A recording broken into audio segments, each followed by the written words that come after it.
محمد علی اور زیبا کی شکل میں ہماری فلمی صنعت کو ایک ایسا جوڑا ملا جس نے بہت سے مفروضوں کو باطل کر دکھایا۔ ہمارے ہاں عموماً یہ سمجھا جاتا ہے کہ اگر ہیرو ہیروئن آپس میں شادی شدہ ہوں تو شاید ان کی مقبولیت میں بہت حد تک کمی آ جائے گی۔ لوگ شادی شدہ میاں بیوی کو اسکرین پہ رومانس کرتے ہوئے پسند نہیں کریں گے، قبول نہیں کریں گے۔ اور دوسرا ایک مفروضہ یہ ہے کہ فلمی صنعت میں شادیاں ہو تو جاتی ہیں مگر بار بار ہوتی ہیں، اور وہ اس لیے کہ نپتی نہیں ہیں۔ میرے پاس اس وقت دونوں جو آج کے ہیروز موجود ہیں وہ باقاعدہ شادی شدہ ہیں، اور افضل کا جہاں تک تعلق ہے انہوں نے تو واقعی اپنی ہیروئن سے شادی کی اور اب تک بڑی خوبی سے اور بڑی استقامت سے اسے نبھا رہے ہیں۔ بڑی خوش قسمتی ہے جی کہ لوگوں نے علی صاحب کے بعد ہمیں کہا کہ ایسا پیئر ہے کہ آپ نے شادی کی اور گھر بسایا، اور الحمدللہ ان کی دعائیں بھی اس شادی میں شامل تھیں۔ وہ شامل نہیں ہو سکے لیکن بعد میں ہم ان سے ملے تھے تو بڑی دعائیں دے رہے تھے، بڑا پیار کرتے تھے۔ افضل مگر آپ نے تو شادی کے بعد اپنی ہیروئن بدل لی، جی جی۔ علی صاحب نے ایسا نہیں کیا، اور یہ ایک بے انتہا عجیب واقعہ ہے بر صغیر کی فلمی صنعت میں کہ ایک میرڈ پیئر اس قدر محبت ریسیو کرے اپنے پرستاروں کی۔ میں اب خاص طور پہ زیبا بیگم کا یہاں پہ ذکر کرنا چاہتا ہوں۔ جی جی۔ علی زیب ایک اکائی ہیں، اکائی ہو گئی۔ یقین کیجئے یہ ایک اکائی ہیں۔ یہ اس معاشرے میں، اس صنعت میں ایک خاص سمبل ہیں۔ یہ سمبل ہیں بہترین گھرداری کا، بہترین بھرم کا، بہترین ذمہ داری کا، بہترین فیملی امیج کا۔ یہ صرف ایک سٹار پیئر کا امیج نہیں ہے، اور یقین کیجئے اس امیج کو بنانے اور اس کو مینٹین کرنے کے لیے ان دونوں کی محنت شب و روز کی شامل ہے۔ بالکل صحیح ہے جی۔ آپ ان کے گھر گئے ہوں گے، مجھے بھی یہ موقع ملا ہے۔ جو سلیقہ، جو نفاست، جو ٹھہراؤ اور جو سگھڑ پن زیبا بیگم نے اپنے میاں کی زندگی کو دیا وہ یقیناً کوئی اور بیوی نہ دے سکتی۔ اور پھر جس قدر سپورٹ محمد علی صاحب کی اپنی بیگم کی طرف تھی۔ میں ایک بات اپنے ناظرین اور آپ سے شیئر کرنا چاہتا ہوں کہ کچھ دن پہلے ان سے ملاقات ہوئی تو میں نے ایسے ہی شاید گستاخی کے مارے یہ کہہ دیا کہ آپ نے جب شادی کی تو آپ کی پہلی شادی تھی، آپ کنوارے تھے، حسن اور وجاہت میں بھی آپ کا ثانی نہیں تھا، آپ بہت بڑے ہیرو تھے۔ آپ نے ایک ایسی خاتون کو اپنی بیگم بننے کے لیے چنا جو پہلے سے شادی شدہ بھی تھیں اور صاحب اولاد بھی تھیں۔ میرا خیال تھا کہ اس سوال پہ یا تو مجھے ڈانٹ پڑے گی یا وہ گڑبڑا جائیں گے، مگر انہوں نے بڑے ہی تحمل سے مجھے تمام تر ہوش مندی کے ساتھ یہ کہا کہ میاں جب میں یہ شادی کر رہا تھا تو میرے مد نظر میرے سرکار کی سنت تھی۔ سبحان اللہ، واہ۔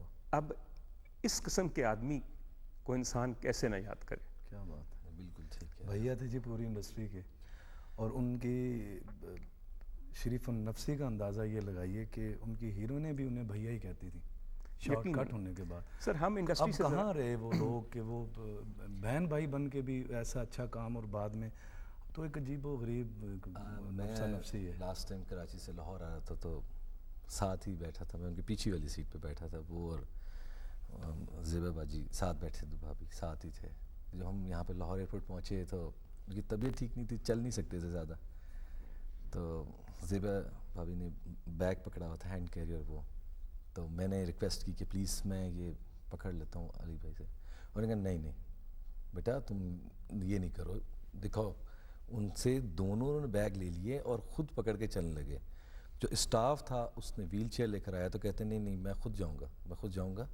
اور یقین کریں کہ انہوں نے اپنی وائف کو اتنی رسپیکٹ دی کہ ان کے ہاتھ میں کوئی چیز نہیں پکڑنے دی، اور میں ان کے پیچھے پیچھے چلتا رہا، انہیں ریکویسٹ کرتا رہا کہ سر میں آپ کو خود میں۔ محمد علی صاحب کے غم میں پچھلی 4 دہائیوں میں یہاں اس ملک میں رہنے والی کئی نسلیں شامل ہیں، مگر ان کا غم سب سے زیادہ گہرا ان کے لیے ہے جو ان کے معاصرین تھے، وہ حضرات جنہوں نے محمد علی صاحب کے ساتھ تعلیم پائی، جو ان کے ہم عمر تھے، جو ان کے ہم اثر تھے۔ میرے پاس اب 2 ایسے اشخاص تشریف رکھتے ہیں جن میں جناب اعظم خورشید صاحب ہیں اور جناب طاہر رضوی صاحب۔ دونوں کا تعلق پاکستان ٹیلی ویژن کے لاہور سینٹر سے تھا۔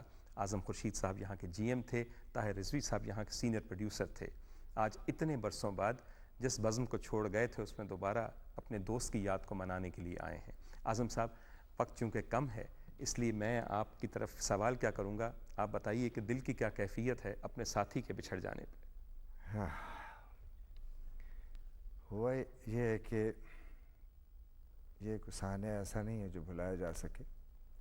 ایک طویل عرصہ جس شخص کے ساتھ گزرا ہو اس کو چند دنوں میں یا چند مہینوں میں ذہن سے ختم نہیں کیا جا سکتا. مجھے یاد آ رہا ہے کہ کل کی بات لگتی 1962 میرا طالب علمی کے زمانہ, اور یہ ریڈیو میں تھے. میں ان کو یوں دیکھتا تھا, اور اتنی قداور شخصیت جو آخری دم تک اپنے اطوار, اپنے لہجے, اپنے خلوص, اپنی محبت سے بدلا نہیں. یہ بہت بڑی بات ہوتی ہے. اس دور میں کتنے ادوار گزرے, اور میں اس وقت یہ کہوں گا کہ یہ تمام عمل زیڈ بخاری صاحب جو ہمارے استاد, اور میں ان کے شاگردوں میں سے آخری شاگرد جسے کہہ لیں. ویسے تو بے تحاشا لوگوں نے فیض حاصل کیا, اور میں ان خوش قسمت لوگوں میں سے ہوں کہ محمد علی صاحب کا ساتھ ہو لیا. اور ریڈیو میں چھوٹا سا کام کرنے والا آدمی ایک بڑے آدمی کے ساتھ جب اکٹھا ہوتا ہے تو ایک فخر محسوس کرتا ہے. پھر بخاری صاحب کے کہنے اور محمد علی صاحب کے کہنے سے میں لاہور چلا آیا. لاہور آنے کے بعد پھر ہم دو جگہوں میں تقسیم ہو گئے. میں نے تعلیم حاصل کی وہ فلم میں ٹیلی ویژن میں. اعظم صاحب ایک بات فرمائیے, جس محمد علی کو آپ 1962 میں جانتے تھے اس میں اور سپر سٹار محمد علی میں کوئی فرق تھا؟ جو انسان دوستی کو جانتا ہو نا, وہ عمر کے یا کسی درجے کے کسی مقام پہ بھی ہو, وہ اپنی اصلیت نہیں چھوڑتا. اور محمد علی صاحب میں ایک جو خاص بات تھی وہ یہ تھی کہ وہ انسان کے رشتے کو جانتے تھے. انسانی کہتے تو ہم بہت ہیں, محاورتاً بہت کہتے ہیں کہ جی انسانی رشتہ یہ ہے انسانیت کے ناطے یہ, لیکن انسان دوستی انسان کے ساتھ جو ہمارے قرآن حکیم میں ہے, اس حوالے سے محمد علی صاحب نے جو کچھ کیا, میں سمجھتا ہوں پہلے دن سے لے کر کے آخری دم تک ان میں کوئی تبدیلی نہیں آئی. مجھے یقین ہے کہ آپ بھی یقیناً اس بات کی تائید کریں گے. ڈاکٹر صاحب, دوست کی حیثیت سے میں یہ تصور بھی نہیں کر سکتا تھا کہ کبھی مجھے اس کے کسی تعزیتی پروگرام میں شامل ہونا پڑے گا. آج بیٹھا ہوں, میرے لڑکپن کا ساتھی ہے, کالج کا ساتھی, اور ہم نے یہاں تک گواہ ہوں اس کی زندگی کا, گواہ ہوں اس کے گھر کا. مجھے یہ بھی سمجھ میں نہیں آ رہا ہے میں کہاں سے شروع کروں. ریڈیو پاکستان میں ارشاد بھائی کے ساتھ, جو بڑے بھائی ہیں محمد علی کے, ان کے ساتھ ایک نوجوان آتا تھا. ہم ایک دوسرے کو دیکھا کرتے تھے. مجھے کوئی اکھڑ سا لگتا تھا. ہو سکتا ہے کہ اسے میں بھی ایسے ہی لگتا ہوں. بہرحال ہم میں دوستی ہو گئی. یہ ایک زمانہ حیدرآباد کے اوپر بہت عجیب سا گزرا ہے. 57 سے 58 تک کوئی بھی نوجوان گھر سے باہر نکلتا تھا وہ بغیر مار پٹائی کے گھر میں واپس نہیں آتا تھا. وہ سارے جیسچرز, آپ دو فلم کے اندر گئے لوگ, جس میں مصطفیٰ قریشی ہیں, محمد علی ہیں, تو جس وقت اس قسم کے سین آتے ہیں جہاں پہ رعب, دبدبا اور اس کی بات ہوتی ہے, تو معلوم ہوتا ہے کہ بہت نیچرل سے ایکسپریشنز آ رہے ہیں. یہ زندگی میں تھے بھی ایسے ہی. وہاں پر کالج میں اسٹیج پلے میں حصہ لیا اس نے, دہلی کا آخری مشاعرہ, اس میں غالب بنے. پھر حمایت علی شاعر کا ایک اندھیرے اجالے ہم نے اسٹیج کیا. ایک بہت ہی اچھی ایک بنیاد ڈالی تھی ہم نے. ایک ہماری بزم تھی, اس کا نام تھا ارجنگ. ہمارے پیٹرن چیف اس زمانے کے نیاز صاحب تھے, کمشنر, اور صدر جو تھے وہ تھے سجاد حیدر صاحب, پنجابی کے بہت بڑے رائٹر. اس زمانے میں بہت سارے فنکشنز کیے. اس کے بعد پھر یہ چلا گیا کراچی. کراچی کے اندر ریڈیو سے اتنی تربیت ہو گئی تھی کہ کراچی میں بھی اسی انداز سے یہ لیے گئے. پھر ارشاد بھائی جو ہیں, فضل کریم فضلی کے طرف جانے سے پہلے بخاری صاحب کی طرف لے گئے. بخاری صاحب نے ریکمینڈ کیا اور وہ اب اس کی فلمی زندگی شروع ہو گئی. ہم اس زمانے میں تھوڑے سے ایکٹیوسٹ ہو گئے طالب علموں کے فیلڈ کے اندر، تو ہمارے 10 سال کی ایک جدائی ہے اس پورے اس پیریڈ کے اندر. 10 سال کے بعد پھر میں لاہور میں آیا. سر آپ کی یادیں بہت طویل ہیں، ہمارا وقت بہت مختصر ہے.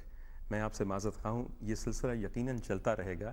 ایک زندہ قوم کسی بھی ایسے شخص اور ایسے فنکار کو نہیں بھلا سکتی جس نے ایک بہت بوجھل قومی زندگی میں اس قوم کے عوام کی زندگیوں کو سہل بنانے کے لیے اپنے فن کی مدد سے تفریح بھی پرووائڈ کی ہو، تعلیم بھی دی ہو اور اعلیٰ اقدار کا نمونہ بھی پیش کیا گیا ہو. محمد علی صاحب ایک ایسے فنکار ہیں اور ایک ایسے شخص ہیں جنہوں نے بغیر کسی منصب کے لوگوں کے دلوں پہ راج کیا ہے. ان کی حکومت اس معاشرے پہ رہی ہے اور یقین کیجئے یہ چیز کئی دفعہ حکمرانوں کو بھی نصیب نہیں ہوتی. آپ کو میں یاد دلاتا چلوں کہ خصوصی نشریات کے سلسلے میں پاکستان ٹیلی ویژن 9:30 بجے ان کی ایک پرانی فلم آئینہ آج دوبارہ دکھا رہا ہے تاکہ ہم سب اور آج کی نسل بھی اس فنکار کے فن کو خراج تحسین بھی پیش کر سکیں اور اس کا کسی حد تک احاطہ بھی ہو سکے. میرے خیال میں اس سلسلے کے بہت سے پروگرام ابھی جاری رہیں گے. ان کی یاد دلوں سے محو نہیں ہو سکتی. ان کے بچھڑنے کا زخم بھرتے بھرتے بھرے گا اگر کبھی بھر سکا. اس وقت وقتی کمی کی وجہ سے ڈاکٹر عمر عادل کو اور میرے ساتھ ان کے عزیزوں اور ان کے رفقا جو اس پروگرام میں شریک ہوئے ان سب کو اجازت دیجیے. خدا حافظ ناصر.